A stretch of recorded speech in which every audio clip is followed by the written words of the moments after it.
Tonight, Battle of the Badges. We're just raising funds for the Children's Health Foundation. London police officers are set to take on London firefighters in a charity hockey game. Plus, a tragic scene on New Year's Eve after a 10-year-old boy was found dead in Barrie. It's absolutely heartbreaking. So it's just everybody's in shock and want to know what's going on. And the local Salvation Army is reflecting on this year's kettle campaign and the new record set along the way. I talked to some of the parents and they just said, you know, I don't know how I would have had Christmas with my kids.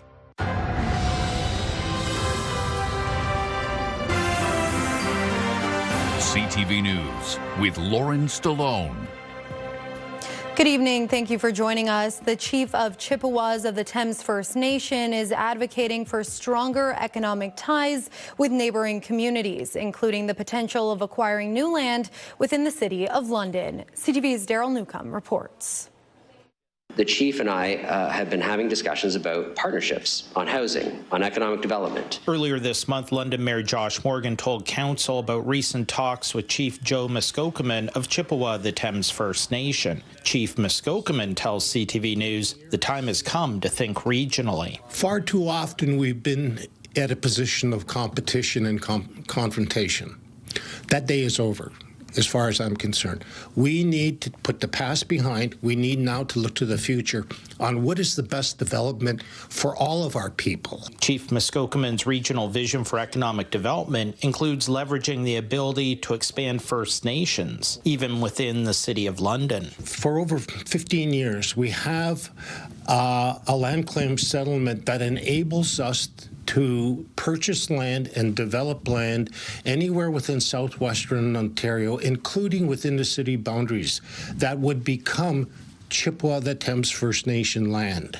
And so how do we best develop that in conjunction and cooperation? He believes a regional partnership should first focus on infrastructure and then energy. Grow southwestern Ontario to the benefit of not only London or Chippewa, but would take in Strathroy, take in St. Thomas, take in Woodstock, and have a regional economy, a regional growth strategy by looking at what would be the impact of having an Aboriginal special economic zone within southwestern Ontario. New provincial rules have the City of London developing two processes to bring additional land inside the urban growth boundary, one for private landowners, the other for Indigenous applications. The City of London is obviously a willing and able partner to look at any proposals, and we'll create a pathway through this new provincial process specifically for local Indigenous communities. Chief Muskokeman points to the importance of protecting animal habitat as well as natural buffer zones around the river from development, but also points to economic opportunities in South London that can connect to the 401, 402, and 403 corridors. How do we grow an economic base collectively so that we both prosper? Daryl Newcomb, CTV News. A cancer patient's call for improvements to oncology care in Grey Bruce has added a new regional voice. Scott Miller has more. In November, Pat Kelly made a provincial plea for help with Owen Sound's cancer care program. Cancer patients should not be begging to keep their oncologists. Kelly, a palliative cancer care patient in Owen Sound, says the loss of two oncologists and an inability to recruit replacements forced Bright Shores to stop accepting many newly diagnosed cancer patients in November of 2024. The addition of a part-time oncologist in September ended the referral program, say hospital officials. But Kelly, a longtime cancer care advocate, is worried that if one more oncologist leaves, cancer care in Owen Sound would come to an end. She's asking the provincial government to intervene with an immediate review of oncology services and governance at Bright Shores. There needs to be accountability, not because we don't know the right things to do. It's because I think nobody is measuring impact except the undertaker. And I don't want to be part of those numbers. We need to fix that system. Brenda Scott and the Grey Bruce Health Coalition are now involved. They too are calling for government intervention when it comes to cancer care in Grey Bruce. We're also asking them to do an investigation of cancer care in rural areas in Ontario. Because Grey Bruce is not alone in this. There are many rural communities, and they also have issues. Scott says Kelly and the coalition are planning town halls and rallies as part of their Code Red Cancer Care in Grey Bruce campaign. If we don't have a fully operational cancer care centre in Owen Sound, it means that people are driving extraordinary distances for treatments and follow-up. Bright Shores officials say they are doing everything possible to recruit oncologists, but it is a very competitive field. Kelly has secured a meeting with Bright Shores leadership later this month to discuss her concerns. We are losing out to the competition because we have a culture that is based on that conservative old system, and it's not working. In Owen Sound, Scott Miller, CTV News. Residents in Midwestern Ontario are still digging out from a monster snowstorm that's left the region buried in snow. The biggest snowfall was on New Year's Eve, where more than 50 centimeters of snow fell in parts of the region. Snow squalls closed roads and canceled many New Year's celebrations. While the winds have subsided and most roads reopened, more snow fell on New Year's Day and today, with even more on the way this weekend. Good evening. I'm meteorologist Gary Archibald for CTV News. We're still in the midst of this snow squall machine in the atmosphere that's producing a conveyor belt of snow across the Midwestern tier of Southern Ontario. The impact is moderate, but upwards of 20 additional centimeters to 50 plus, 60 plus in some areas.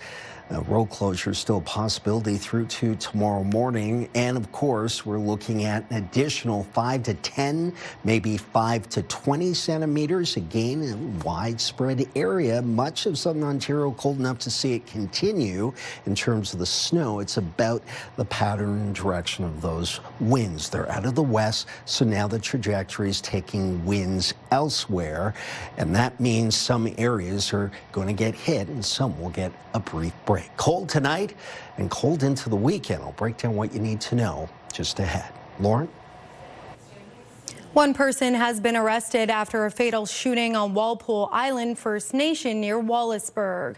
According to the OPP, it happened sometime yesterday. Police responded to the disturbance on Squirrel Island Road. A 29-year-old resident was pronounced dead at the scene. The alleged shooter is scheduled to appear in court on January 7th. A tragic scene unfolded in Barrie on New Year's Eve as a 10-year-old child was found dead. CTV's Rob Cooper shares more on what we know so far as details continue to emerge. It's absolutely heartbreaking. So it's just everybody's in shock and want to know what's going on. A single police vehicle remains outside a Barrie townhouse complex where police say a 10-year-old boy was found dead on New Year's Eve. A 47-year-old woman, the boy's mother, was also found inside and taken to hospital where she remains tonight. Neighbors at the Tamarack Woods complex say they knew the family and are stunned by the news. There was a chain lock on the door, so they had to bust the chain lock down to gain access to the unit. And after that, police, ambulance, must have been 8 police officers, 2 ambulances, paramedic service, and it just progressed from there. Barrie police are saying very little about the investigation right now. They confirm they were responding to a well-being check at the home at the time and that the Major Crime Unit has taken over the investigation, which remains ongoing. My heart goes out to the family and all the ones around. It's so sad, especially when it's a child. You know, anybody, it's bad, but when it's a child, and I just hope everybody can grieve okay. Authorities say there's no risk to public safety and have nothing further to add. Neighbors say they had just seen the family days before. I also remember receiving a package to the wrong address. It came to my house for Christmas. The mother came over a couple of days before Christmas, and she was so excited to give her son a drum set that came to our house by mistake. So she seemed like a really nice lady. The kid was playing all the time. So for now, police remain on guard outside the townhouse at this complex in Barrie. Police saying they are in no position to release any new information until their investigation is complete. Rob Cooper, CTV News, Barrie. Police have charged a 33-year-old London man with aggravated assault in a case of intimate partner violence. Police say the 29-year-old woman was assaulted Christmas Day and suffered life-threatening injuries. The accused remains in custody and the woman has since been released from hospital. Meanwhile, Lambton OPP are investigating a fatal single-vehicle crash from New Year's Eve. The vehicle left Benting Street in the town of Corunna around 10:45 Wednesday night and struck a tree. A 20-year-old resident from Corunna was pronounced deceased at the scene. Stratford police are offering a $10,000 reward for information leading to help solve a 9-year-old cold case. Derek Ritz disappeared December 31st, 2016 from a home in Sebringville, just west of Stratford. The 51-year-old wasn't reported missing until a week later. Over 100 witnesses have been interviewed in connection to the case. Anyone with information is urged to contact Stratford police. Thousands of public sector workers across Ontario will be returning to the office full-time. It follows a push by major banks and businesses following the pandemic. CTV's Beth McDonnell has the reaction. Tens of thousands of Ontario public servants have known for months. Come Monday, it's reality. They're required to return to the office 5 days a week. I think there's a lot of mayhem going on. I think lots of people are unhappy about returning. We're wondering what the traffic is going to be like. That's an especially big concern in Toronto as the city continues to deal with a congestion crisis. The government workers will be joining thousands of other employees at banks, telecom and tech companies who've also been called back from remote work. But some are saying there should be compromise and flexibility. I would really hope that they will do the productivity and efficiency studies because it may not be necessary to bring everyone back to the office 5 days a week. 4 days is sufficient for morale, for camaraderie, for leadership issues. I just don't think that we necessarily have to come back 5 days a week for certain positions. Others point to a sharp drop in daytime foot traffic among retailers and restaurants in the downtown core, which still haven't rebounded. But from the government's perspective, they're taking kind of a holistic approach to say, no, we got to come back to work. And ultimately, you know, with one eye on the economy and one eye on some of the other issues that, you know, they find that, you know, they believe that employees are more productive in the office. The Toronto Region Board of Trade says on peak days, downtown offices already have over 80% occupancy. It says while employers have different needs, it's seeing an uptick in demand for space, with this latest shift happening at a time when Toronto must consider its position across the continent. We're competing, you know, not just with other Canadian cities, but with other employers across the continent to attract businesses, to make sure that we're an attractive place to work and to do business. And a lot of our peer cities across North America have also seen a trend towards return to office. Some employment experts say there are ways to make employees feel better about returning to the office full-time, such as prizes or productivity incentives. Beth McDonnell, CTV News. A new poll shows nearly half of Ontarians think the Ford government's plan to put a tunnel under the 401 is unrealistic. 48% of the 1,000 people polled by Liaison Strategies also describe the proposal as risky and wasteful, compared to 18% who see it as a bold nation-building project. 75% are concerned about safety and construction risks after they were told about reported internal risks like roadway collapse. 47% believe the tunnel will do nothing or little to actually reduce traffic congestion. Meanwhile, pollsters also asked people who they would vote for if a provincial election were held today. 44% of decided and leaning voters said they would vote for Ford's Progressive Conservatives. 35% would vote for the Ontario Liberals. The poll shows the PCs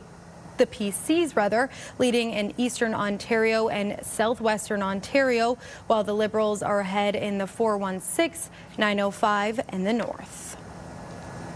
A Hamilton man is facing multiple charges after allegedly driving a pickup truck on 3 wheels on New Year's Eve. Police received multiple calls about a pickup truck driving on the Queen Elizabeth Way near St. Catharines before midnight, with callers reporting sparks flying from the vehicle. The 47-year-old driver was arrested for impaired driving. His driver's license had also been suspended since 2001. Salvation Army officials are saying thank you to everyone who helped make this year's kettle campaign a success. As Brent Lale reports, they didn't get to their goal, but set a new record along the way. A last-minute push for volunteers to help with the Salvation Army's kettle campaign worked. CTV was very helpful to us recently in doing a call out to people to help us out with our kettle campaign. We really needed volunteers. And we had over 100 people responded to that call. And at the time, we were quite low in our revenue towards our $650,000 goal. They didn't quite reach that mark, but Executive Director Nancy Kurz says they did record their highest total ever in London and surpassed $600,000 raised for the first time since 2019. We are sitting at almost $613,000 that has come in. And there's still people calling us now wanting to donate. So it's been fantastic.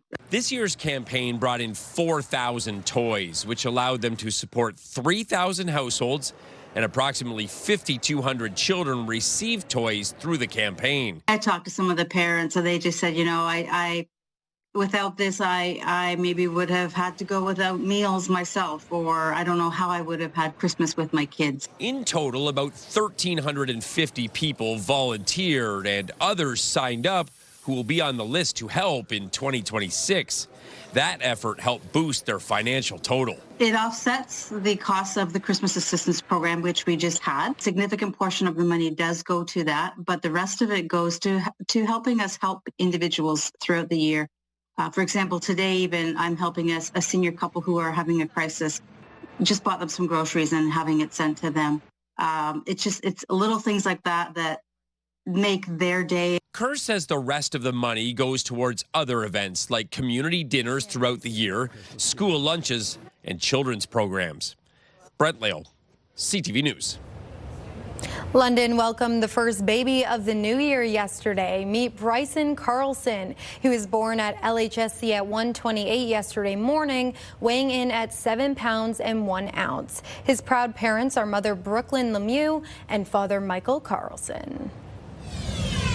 The latest in the devastating New Year's Eve bar fire in Switzerland, what investigators think led to the blaze that killed 40 people and hurt over 100 others. And brick by brick, how you can help build a new affordable housing here in London.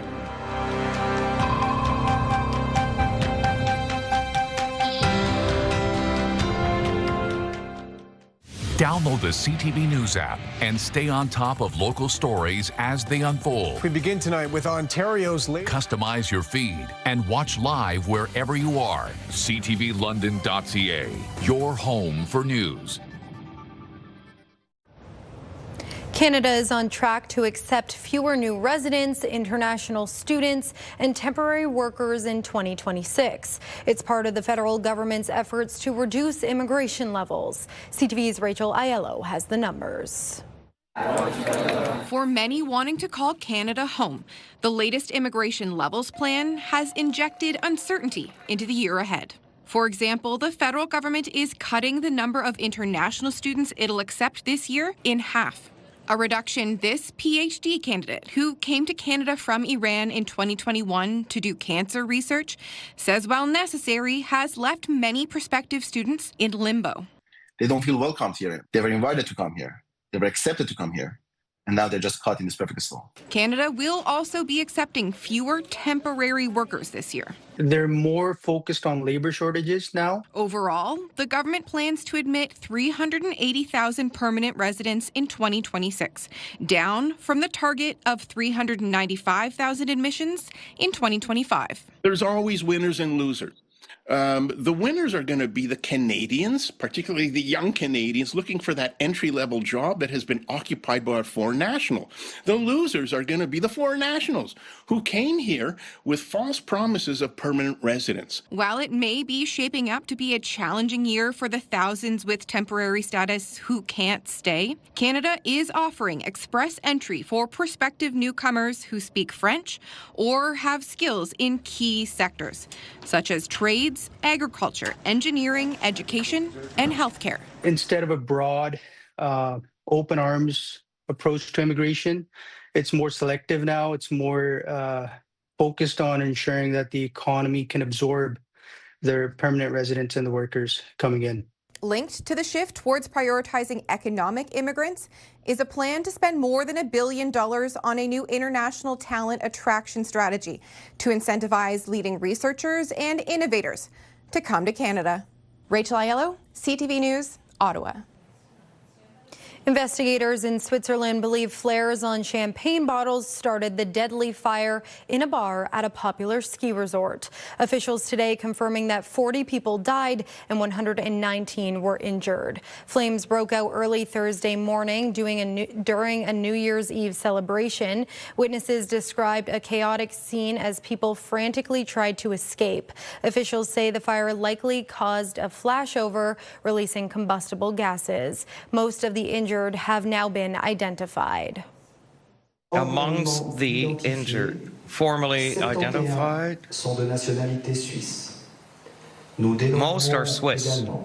We also note 14 French people, 11 Italians, 4 one Bosnian, 1 from Luxembourg, 1 from Poland, and 1 from Portugal. A new affordable housing project is coming to London. The unit is expected to be complete by 2027, but organizers say the hard work to eliminate homelessness doesn't stop there. Brick by brick, London's newest affordable housing project on Huron Street moves one step closer to opening its doors. There's a lot of people that are on the brink of homelessness, and this addresses to try to prevent people from becoming homeless. Organizers say the goal of the St. Vincent de Paul project is to provide safe, stable housing for individuals and families in need. That's how kind of this project all came about, was filling that need. In order to reach their goal of $1.7 million raised towards the project, volunteers created the Buy a Brick campaign. Even $25 will buy a brick, but you can also buy a wall, $1,000. We have to come up with $1.7 million to get the project rolling in order to qualify for government grants and CMHC. Once that goal is reached, organizers say the hard work doesn't stop there. Once you build a building, that's accommodation, but we're going for a place people can call home. They say while this project is a step in the right direction, more needs to be done to address the housing crisis. We ourselves have had over 200 names of people that have said, we've heard you're doing this, can you put me on your list? Unsolicited. The project is expected to be complete and ready for residents to move in by early 2027. The town of Amherstburg rang in the new year with a bang. I was in the shower at the time, and it felt like a big thump. And my first thought was my neighbor must have backed into his house.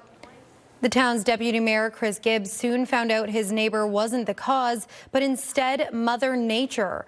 Earthquake Canada confirms a small earthquake happened around 11:20 a.m. Thursday. The 2.2 magnitude quake was 5 kilometers below ground.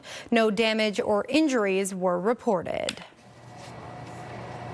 Gary is here now with your full weather forecast. Gary? Lauren, tonight, still snow squalls, the major topic of discussion across the Midwest. And with the westerlies now prevailing in terms of the winds, it's changed the direction of this conveyor belt of snow coming off of Lake Huron. Today, in the great city of London, Ontario, we were cold, 5 degrees below seasonal, -7 the high. Normally, you'd average about -2. The wind is still out of the west.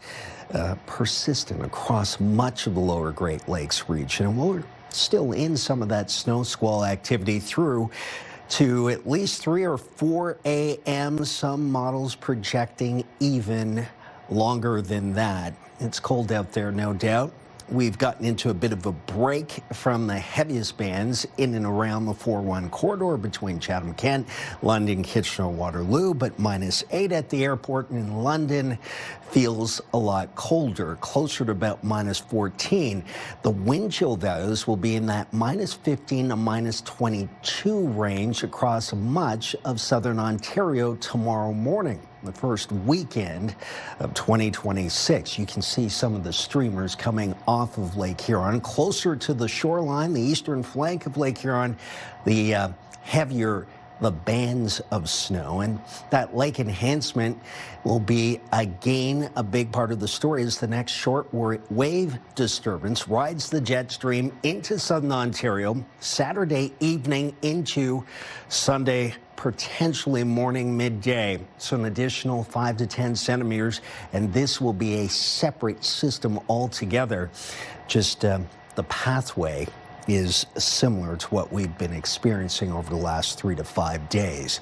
Take a look at the breakdown for tonight. I'm calling for flurries, a cold evening, even through 8 o'clock, -8, well below seasonal for that time of day. It feels like about -14. And then we'll see some of that cloud cover breaking up overhead. Mostly cloudy through 10 p.m. rather. Still temperature holding at -8, feeling like -14. Partly cloudy at midnight. -8 feels like about -14, -15 in our great city. Now, tomorrow's interesting. Still cold, but we'll see some sunshine. 2 to 4 centimeters. Perhaps even less in some areas. And then we're looking at a significant turnaround in terms of temperatures. In fact, we'll go from snow and flurries, snow squall activity, to increase in cloudiness with milder temperatures and a southerly flow, raising temperatures above the freezing mark. A week from now, we could see +7, maybe +8. A lot of the snow is going to melt. And in between, as you can see here with the Midwest 7-day forecast, note the highs and lows. Very cold, wind chill values in the -20 range, potentially in the morning. Snow continuing into Sunday and Monday. And then that mix, as temperatures warm up, we'll see a threshold of 0 degrees and then get above it. That's where we see snow changing over to freezing rain, drizzle, and or ice pellets, sleet. You get the idea. And then just steady rain, because Thursday and Friday, look at this, +6, +5. Not so great for skaters and skiers out there. Do travel safely. Lauren? Thanks for that, Gary. How long it took Canada's top CEOs to earn what the average worker makes all year as their pay hit record highs.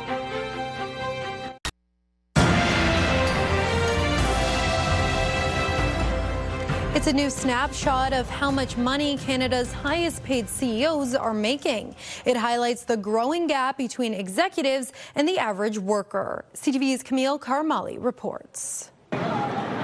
Here at Canada's busiest mall, new items stocked for the new year, but affording them. Are you able to afford shopping? No. Is a different story. The cost of living, it's become really hard. Especially for the many here making minimum wage. I feel bad because I can't buy expensive things for my friends and family. Elizabeth and Jillian work as servers. The holidays may have left them high in spirit, but low on cash. It's crazy that there's billionaires and millionaires while people can't even afford to eat.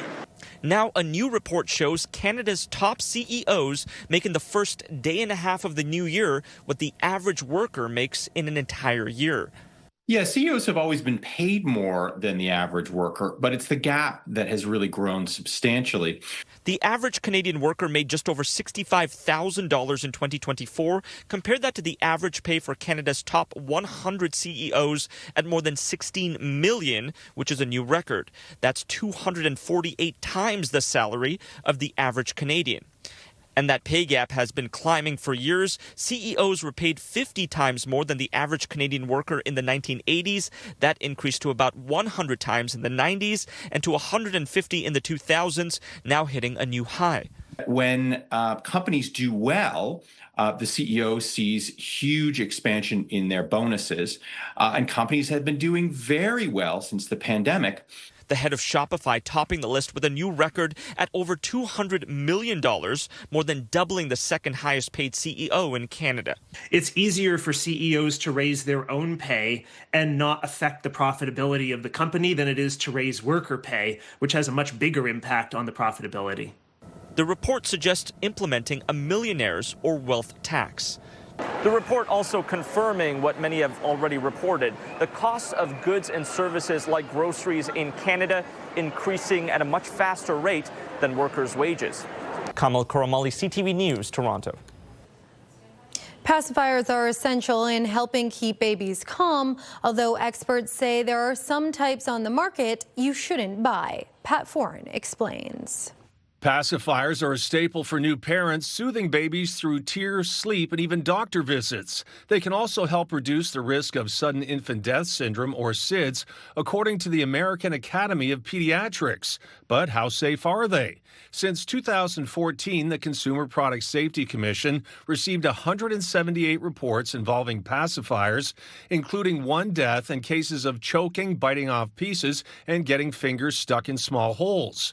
Consumer Reports tested 20 pacifiers for choking hazards, harmful chemicals, and durability.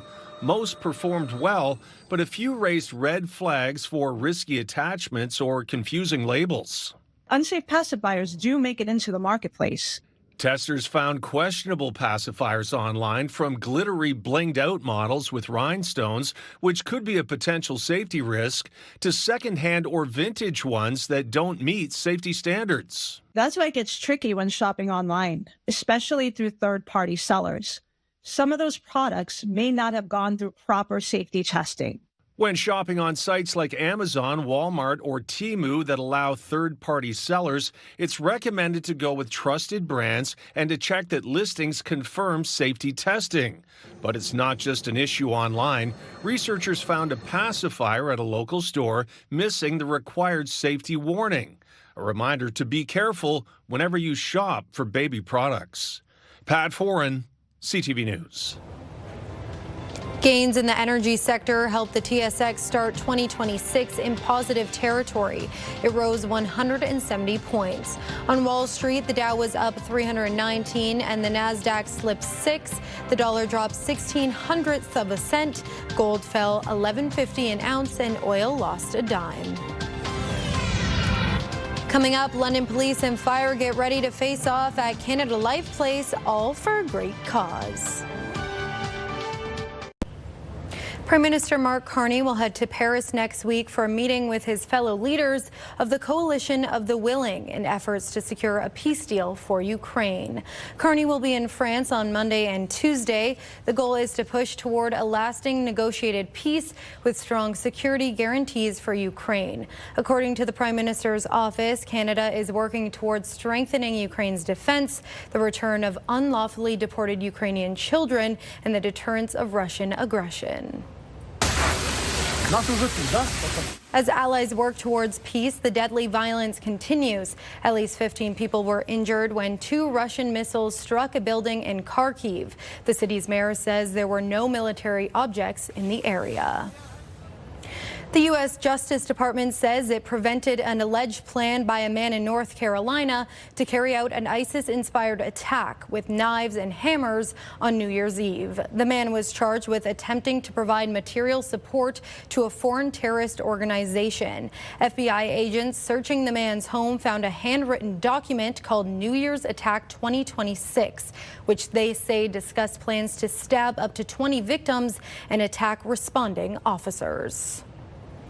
A church in New Brunswick was robbed just days after Christmas. Thieves took off with a large church bell with a long history. CTV's Sarah Plowman has the details. As Canadians ring in the new year, nothing is ringing here.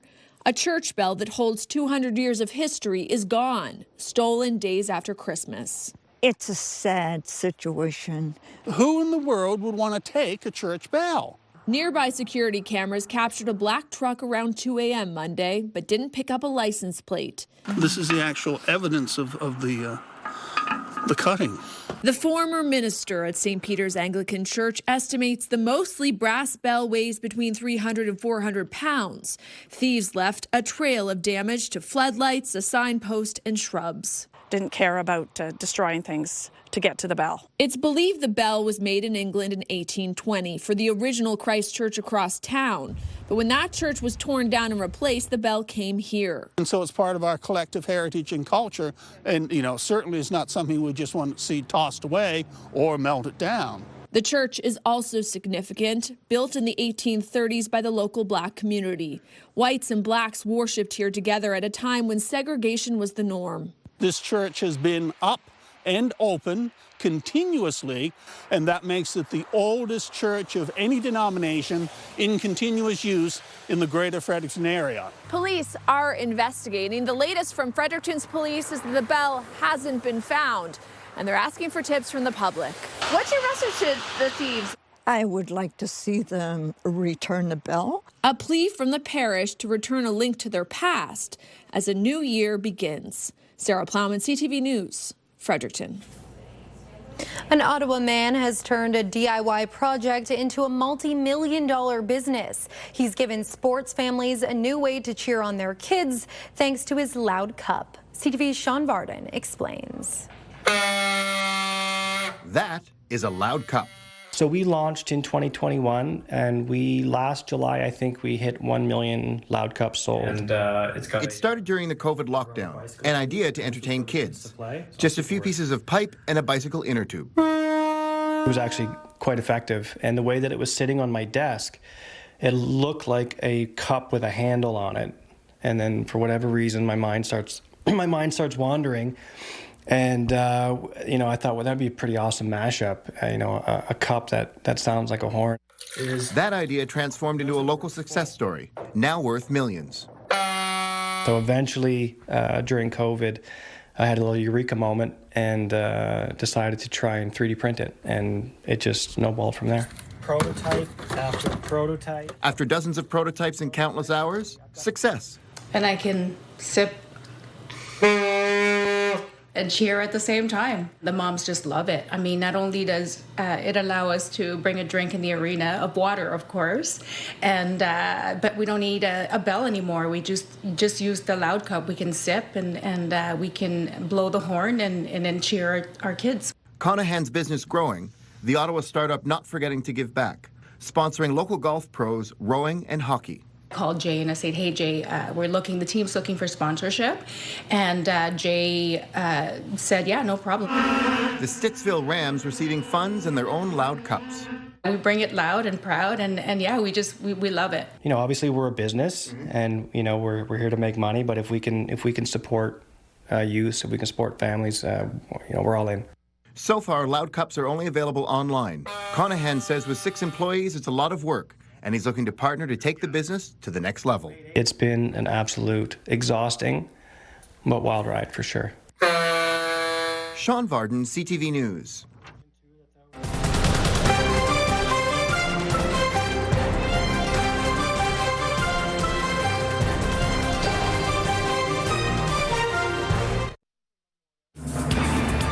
Let's take a look at our CTV News weather snapshot of the day. Thanks to Ingrid Keith for this image. We are still in the midst of snow squall warnings that could hold on to this evening and be canceled overnight, hopefully, with upwards of 10 to 15 centimeters in areas closest to the eastern shores of Lake Huron. Further inland, lighter amounts of snow, 5 to 10. And the heaviest bands still putting down blowing and drifting snow. Travel is impacted on area roads and highways, so authorities urge you to postpone non-essential plans on the roads. Do take care. Removing interprovincial trade barriers was a key priority for the federal government in 2025 in response to the tariffs from our southern neighbors. CTV's Jeremy Sharon has the details. It's a promise the Prime Minister made often in 2025. So we're building one Canadian economy. A pledge to remove barriers to interprovincial trade announced last year that today came into effect.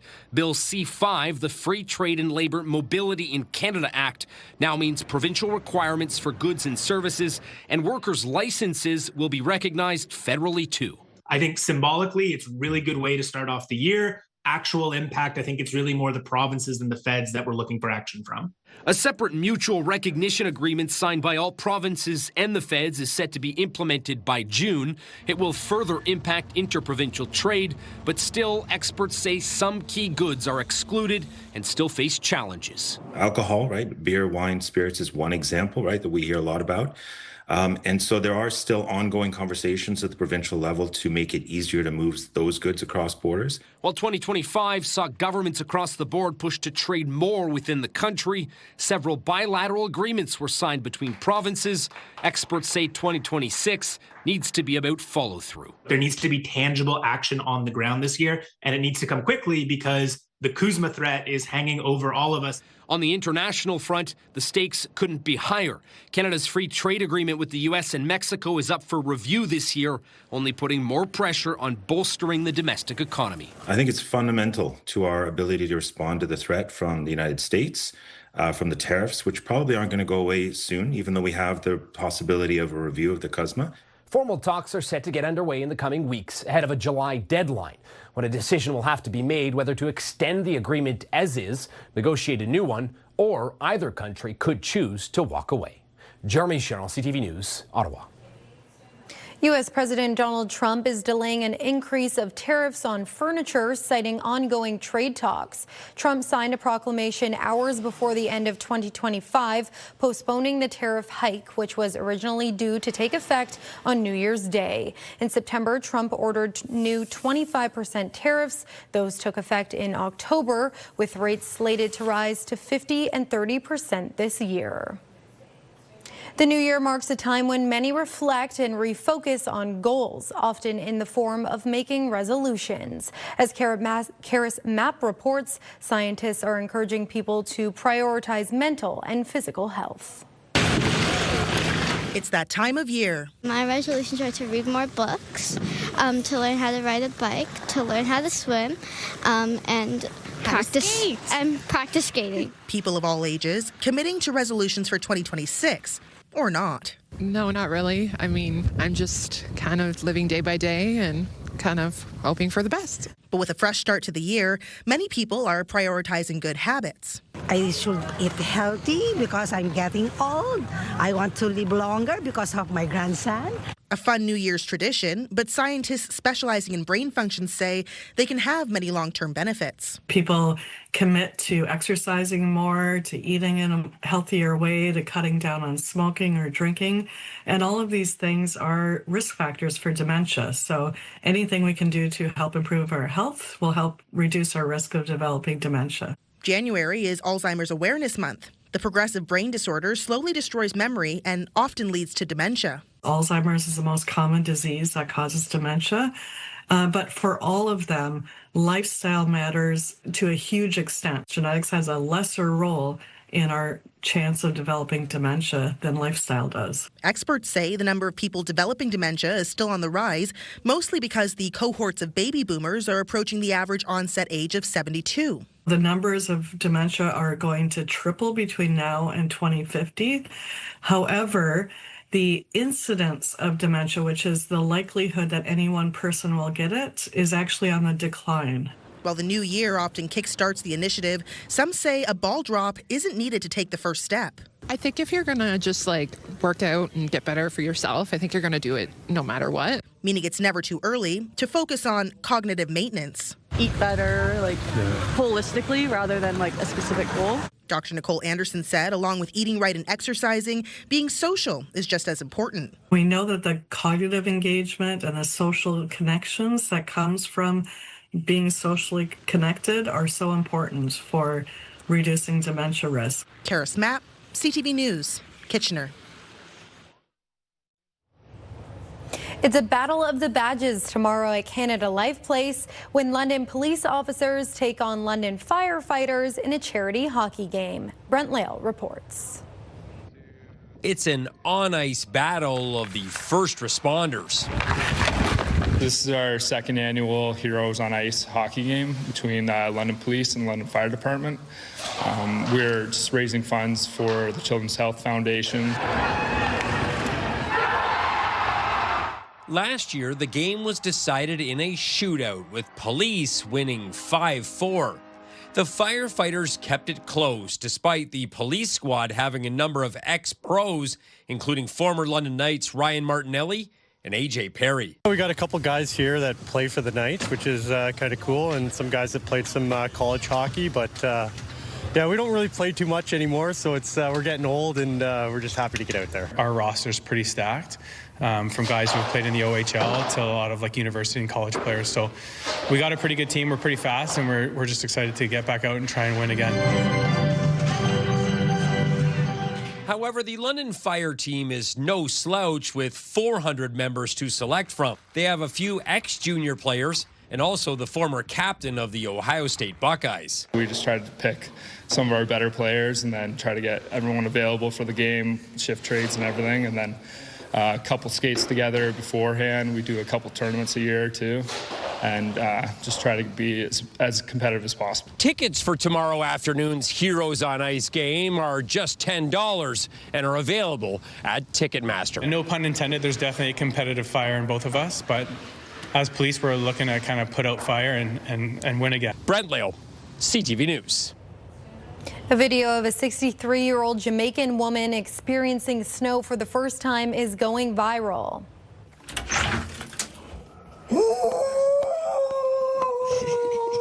It's beginning to look a lot like Christmas. This is Rose Peters, who ventured outside to have some winter fun after opening the door to see the fluffy white snowflakes falling from the sky. She traveled from Jamaica to Connecticut to visit her daughter for Christmas. She even got excited about clearing snow off a car and shoveling the sidewalk before jumping in the snow to do her very first snow angel.